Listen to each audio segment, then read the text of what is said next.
Hello and welcome back to my channel after a long time. কিছুদিন আগে একটু বেরিয়েছিলাম, তো সেখান থেকে ফেরার পথে গিয়েছিলাম লেক মলে। কী খাবো প্রথমে বুঝতে পারছিলাম না, তারপরে ডমিনোসে গিয়ে অর্ডার করে ফেললাম পিপার বারবিকিউ চিকেন রেগুলার। সাথে অর্ডার করেছিলাম একটা বাটারস্কচ মুস কেক আর চিজ ডিপ। এটা পুরোটাই একটা কম্বোর মধ্যে ছিল। তো আমার পার্টিকুলারলি বলতে পারো এই পিৎজাটা খুব বেশি ভালো লাগে, কারণ এখানে যে চিকেনের পিসেসগুলো থাকে সেটা না বেশ আমার মনে হয় কি ওভারলোডেড থাকে, আর খেতেও আমার খুব বেশি ভালো লাগে। আর এই চিজি ডিপটা দিয়ে তো খেতে আরও বেশি ভালো লাগছিলো। এরপরে এই মুস কেকটা ট্রাই করলাম, ফার্স্ট টাইম ট্রাই করলাম, আমি কখনো এর আগে খাইনি।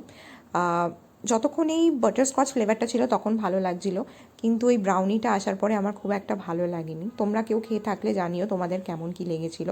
দেখা হবে খুব শিগগিরই নেক্সট মিনি ব্লগে। Till then tata.